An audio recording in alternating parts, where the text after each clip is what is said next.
Hello, my lovely anatomists and physiologists. Michele Glass here. Welcome back to another of our chapter 14 videos. And we are going to be talking just a little bit more about spinal nerves. Now, some of this information we already picked up on, so let's allow ourselves a little time for review.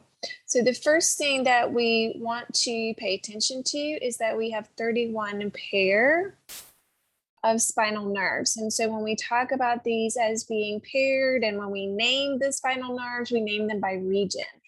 So when we're looking at the spinal cord, we have regions just like in the vertebral column. So we have the cervical on the top, thoracic, lumbar, sacral, and coccygeal.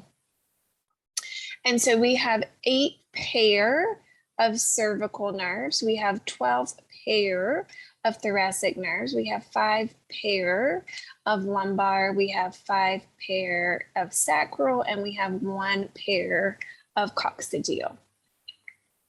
It's important for us too to identify that our spinal nerves are what we can call mixed. So that means we're going to have both sensory and motor information traveling on that same nerve, right? So the nerve is going to have some axons that's carrying information from the body toward the spinal cord.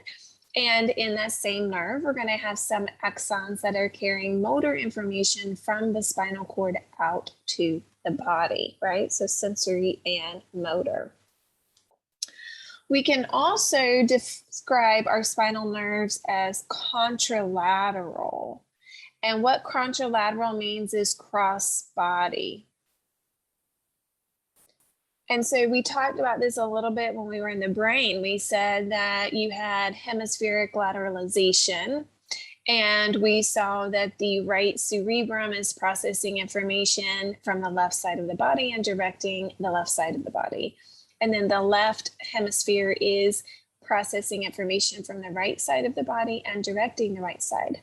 So your spinal nerves are going to be taking information across the body here. So we're going to see that the left body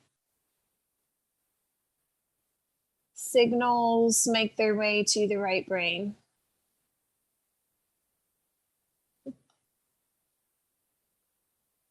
And then you should think right brain directions make their way to the left body. Now this crossing over is happening usually actually at the spinal cord or the brainstem. So we don't actually see the spinal nerves crossing over information, but they are carrying information from across the body. They're carrying information from across the body. Let's also real quickly remind ourselves that we have important connective tissue layers. So we have the epineurium on the outside, and then we have the perineurium around the fascicles. So the fascicles, remember, are the bundles of the axons inside the nerve. And then we have the endoneurium. The endoneurium, which is going to be surrounding that myelinated axon.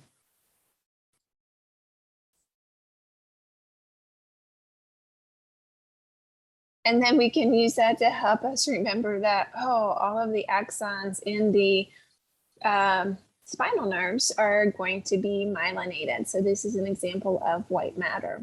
And so really we're thinking about propagating signals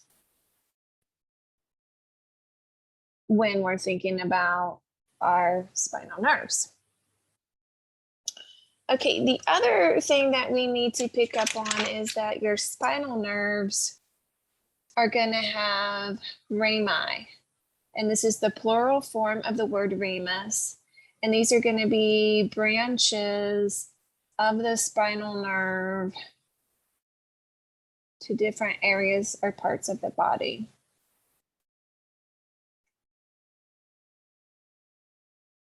And what we'll also see is your spinal nerves will divide into a root.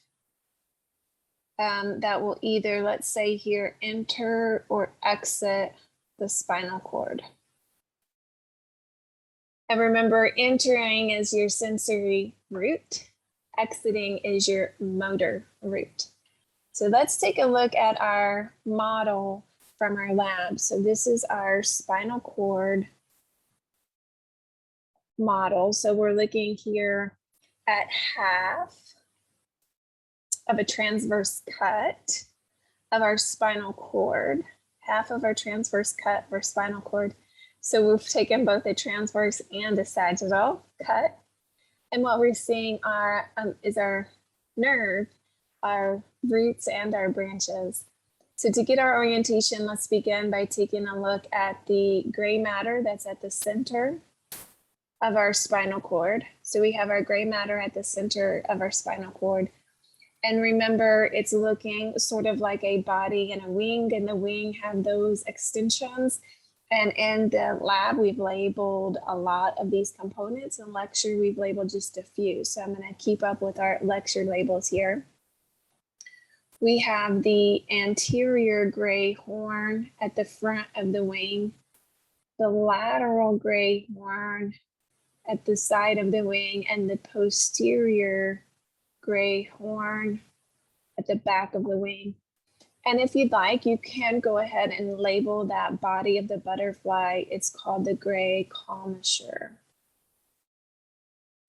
And then remember, we have our white matter, and we divide our white matter into columns. So the white matter surrounds the gray, and at the front, we have the anterior white column, the lateral white column, and we have at the back the posterior white column. And if you're thinking here, like, how does she know front and back? How does she know anterior and posterior? We're going to fill in that gap here in just a few minutes. So let's begin by actually labeling our spinal nerve here. So if you're looking at your diagram, you might actually see that section that's labeled 26. So this place here where the two roots are coming together is called the spinal nerve.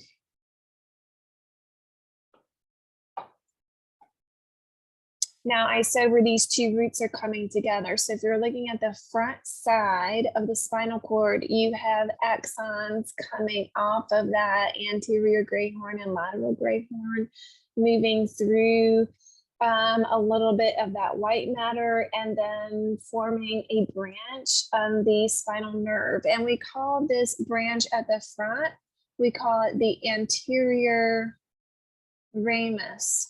So ramus is talking about branch, and it's the singular form of the word. And here I want you to pay attention that this information that's being transmitted in the anterior ramus is all motor information. This should be making sense because we had in the anterior gray horn the somatic motor nuclei, and in the lateral gray horn we had the visceral motor nuclei. So motor information is leaving the spinal cord, traveling out the anterior ramus. I'm also going to draw an arrow going away from the spinal cord.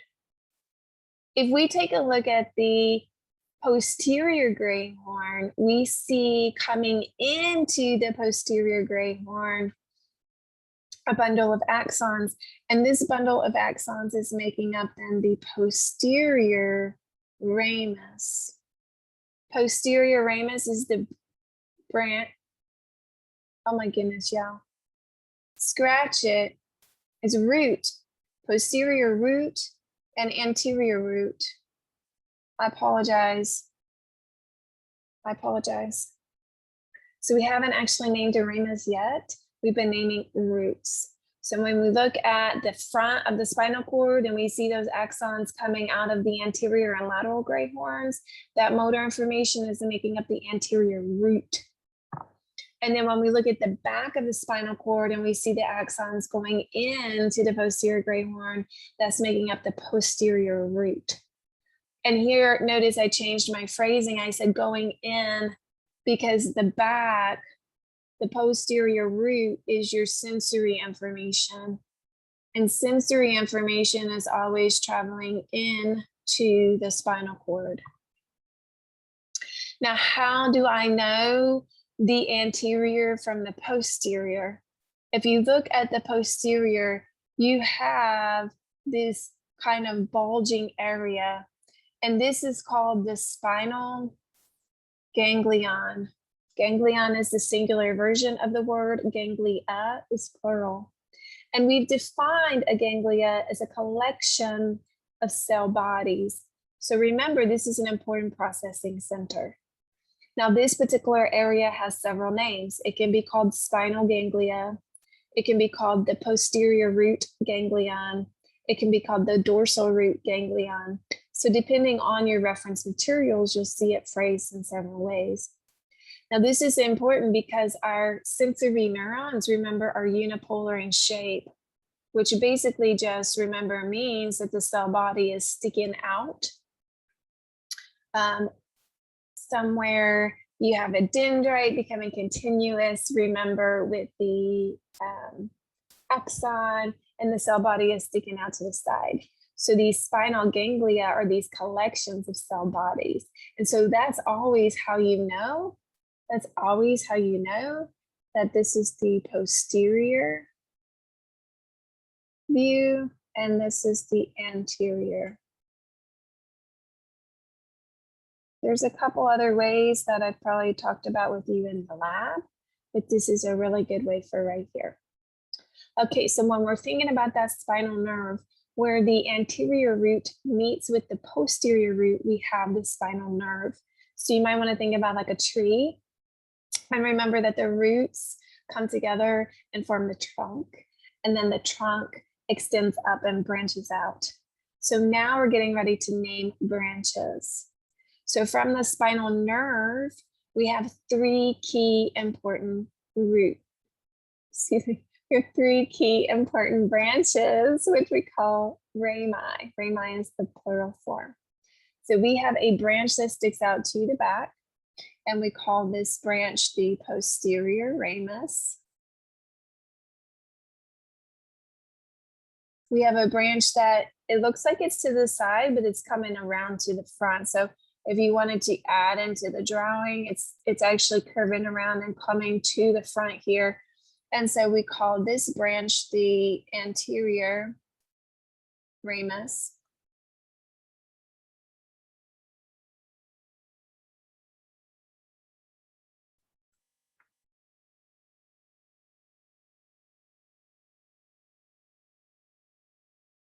And then if you are looking at the spinal nerve, you see we have these two like smaller branches coming off together.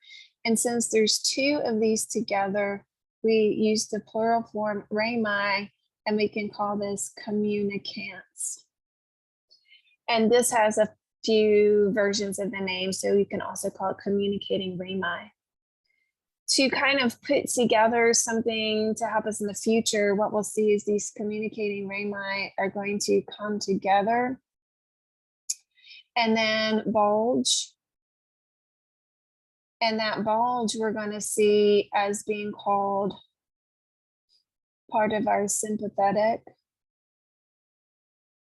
ganglia. So we'll be picking up that piece of information in the future in anatomy too. Now, the significance of the posterior ramus, the anterior ramus, and the rami communicans is that they service different parts of the body. So the other thing to pay attention to is where we have our spinal nerve, we're getting both sensory and motor information. So this is the point where we start to see the mixed nerve. The posterior ramus then is going to be collecting sensory information and directing the effectors in the back of the body. And when we say body here, we're not talking about the entire organism. We're talking about the skin, the musculature, the skeleton structures. So we're talking about the back of the torso, meaning the skin and the muscle and the bone of the back of the body. When we talk about the anterior ramus, we're going to see that it's going to go to the front of the body. Again, body here meaning our torso, meaning the tissue encasing our organs. So again, skin, muscle, bone. We're also going to see it going to our appendages. Appendages, remember, upper appendage is what we think of commonly just as our shoulder and our arm and hand. And then lower appendage would be our hip and our thigh and our leg and our foot. And then also head and neck. And again, we're not going to the internal components. We're going to the skin, the muscle, the bone. It is going to be the rami communicants that's going to do our guts, right? So these are our organs. So this is collecting sensory information from our internal organs and directing the function of the cardiac muscle, the smooth muscle, the adipose tissue, and the glands. Now remember that you have components of these structures extending into the body. So we have blood vessels, for instance, feeding into the body. So the rami communicants, you're going to have extensions of these axons that are going to go into these different parts of the body as well, right? So the rami communicants, this is really going to be part of the autonomic nervous system, whereas posterior ramus, anterior ramus is part of the afferent, collecting sensory information, but then part of the somatic division of the efferent. Okay. Stay tuned for a talk on the cranial nerves, and as always, take care of yourselves and each other.